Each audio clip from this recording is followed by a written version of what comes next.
Misalnya kasus ijazah Pak Jokowi yang sekarang ini, saya ikut bicara sebentar kemarin. Saya sih saya tidak peduli apakah ijazah Pak Jokowi itu asli atau tidak. Saya tidak peduli karena itu tidak akan ada akibatnya terhadap proses ketatanegaraan kita. Dalam arti begini, taruhlah misalnya betul tuh ijazah Pak Jokowi palsu misalnya. Lalu ada yang mengatakan gini, kalau betul ijazah Pak Jokowi palsu, maka seluruh keputusan-keputusannya selama menjadi presiden itu batal, tidak sah. Saya bilang enggak lah, apa hubungannya? Itu kan hukum tata negara. Kalau pidana iya, pidananya bisa. Kalau terjadi pemalsuan itu karena kebohongan publik, karena pemalsuan itu bisa, tapi pidana itu tidak menyangkut ketatanegaraan ke orangnya. Kalau ketatanegaraan misalnya pengadilan memutuskan hari ini, presiden kemarin ijazahnya palsu, maka semua keputusan jasa saya bubar negara ini. Undang-undang pemilu dia yang buat, pemilunya udah selesai, yang tanda tangan tuh presiden, apa tidak sah? Yang mengangkat hakim-hakim itu tanda tangannya presiden, hakim MA. Apa putusannya batal semua?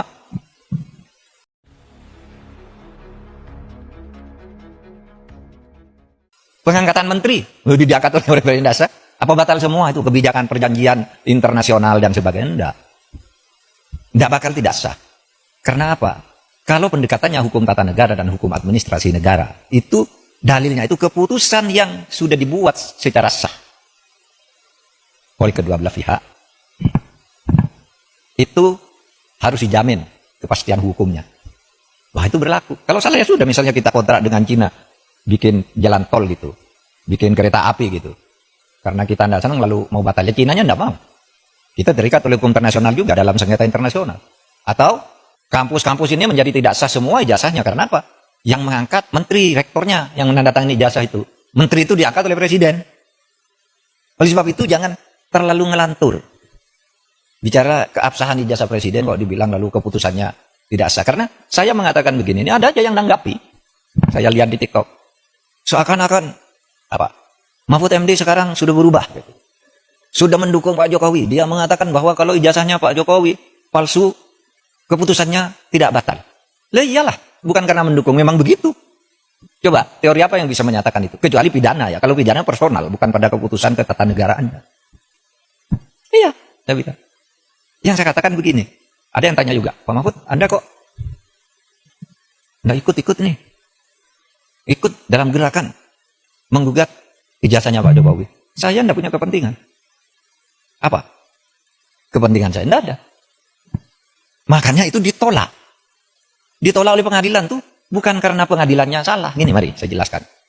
Biar nanti saudara, kalau mencari celah ngatur pelanggaran presiden yang terlanjur terjadi itu, di undang-undang kepresidenan mau diatur bagaimana? Saya dengar paper yang masuk sudah banyak. Coba nanti dipilih. Ya begini, yang gugat ijazahnya Jokowi ini pertama masuk ke gugatan peradilan perdata. Lalu sudahlah, keabsahan ijazah kok digugat ke pengadilan perdata, pengadilan bilang bukan wewenang saya. Jadi benar, pengadilan itu bilang, NO, saya tidak dapat menerima ini karena bukan wewenang.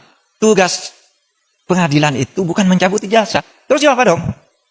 Lagi pula, kalau perdata itu ya, seperti teorinya perdata itu yang menimbulkan hak dan kewajiban, orang bisa melakukan gugatan perdata kalau ada perjanjian, kontrak di antara kedua pihak, di mana yang satu tidak memenuhi syarat. Loh, kapan Pak Jokowi melakukan kontrak dengan orang yang menggugat itu? Mewakili siapa dia? Iya kan? Pengadilan begitu. Saya tidak membela Pak Jokowi, tidak juga membela pengadilan. Benar ya, justru kalau dia memutus salah. Pengadilan negeri itu. Terus kemana dong? Nggak ada kan? Pihak yang dirugikan siapa? Secara perdata. Siapa yang perdata itu kan? Pribadi dan badan hukum privat. Oh kalau gitu, pindah ke PT UN. PT UN juga menyatakan tidak bisa menerima. Kenapa? Kalau saya dinyatakan mencabut ijazah tidak sah. Seharusnya Anda minta, kalau mencabut ijazah itu minta ke UGM. Karena UGM yang menerbitkan, masa PT UN? Dan lagi pula apa rugimu secara ketatanegaraan, ketatausahaan negaraan? Pencabutan itu minta ke UGM, kamu UGM yang mengeluarkan. Kok saya disuruh menyatakan tidak sah? Kalau Kalimantan suruh menyatakan tidak sah, pasti NU dong. Kalau mungkin minta agar pengadilan memerintahkan UGM untuk mencabut gitu, itu jadi perkara, pihaknya jadi UGM. Maka saya bilang, wah UGM tidak usah melibatkan diri lah, apa buang-buang waktu begitu.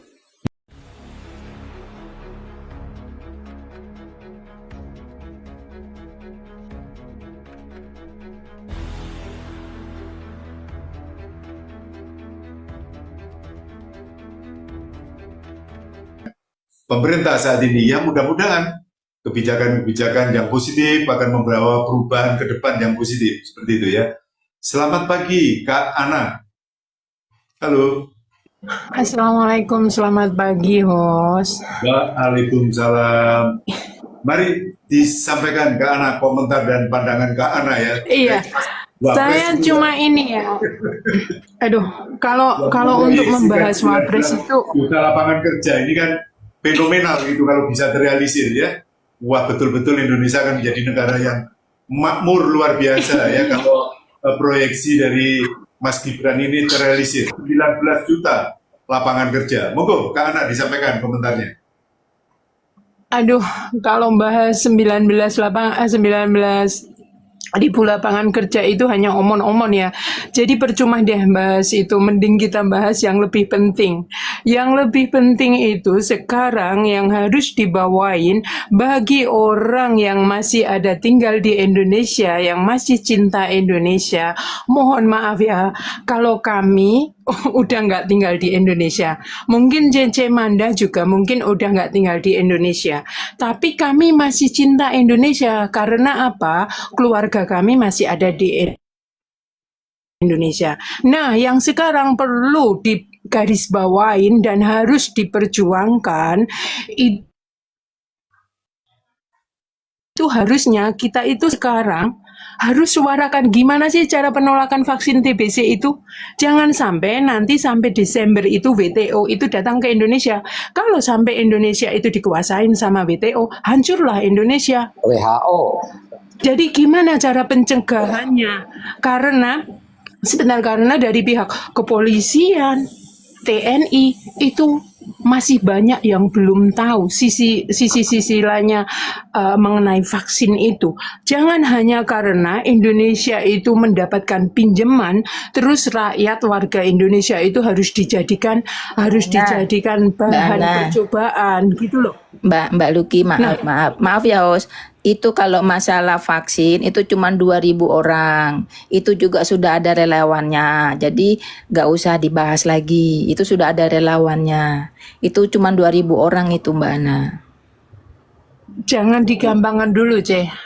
Ya mungkin itu untuk pertama dibilangkan nanti cuma 2.000 orang kan, tapi kan kita nggak tahu ya, nanti kita tunggu aja sampai Desember ya. Kalau sampai Desember luar negeri itu bisa menguasai Indonesia itu makin hancur loh, C. Saya sebenarnya nggak ini ya apa, aku berapa hari nggak naik di sini ya, tapi ketika saya mendengarkan masalah vaksin ini kan, kayak tergelitik gitu loh.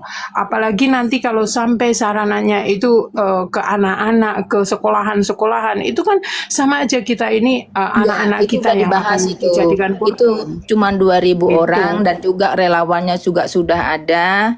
Jadi tidak ada pemaksaan. Itu memang udah dibahas di roomnya Bang Farlok, di roomnya kita juga gitu itu. Jadi kalau masalah itu kayaknya nggak nganu lah itu, nggak urgen. Oke, terima kasih Mbak. Oke. Buat jenengan mungkin nggak urgent ya, tapi saya kan masih punya keluarga yang di Indonesia, jadi perlu juga ya kita was-was itu. Kalau saya di situ Pak Arto, tapi kalau mengenai lapangan kerja, saya rasa itu cuma hanya untuk janji manis ketika dia kampanye. Buktinya sampai saat sekarang justru malah PHK di mana-mana, demo masih berkelanjutan. Itu saya rasa cuma hanya pemanis di saat dia itu ingin menjabat. Intinya selagi Indonesia itu para koruptor itu belum dibasmi, terus apalagi untuk menyediakan lapangan kerja, lapangan kerja aja ibaratnya sekarang banyak yang di PHK. Gimana rakyatnya mau makmur, gimana Indonesia itu akan maju kalau ketika masih kayak gini aja gitu aja sih, host. Saya cuma ini aja tadi kepingin menyampaikan itu mengenai vaksin itu ya, karena saya emang agak gimana kalau memang udah dibahas ya, mungkin akhir-akhir ini mungkin saya kurang di politik ya, jadi nggak mengikutin, cuma kami mengikutin beritanya aja itu.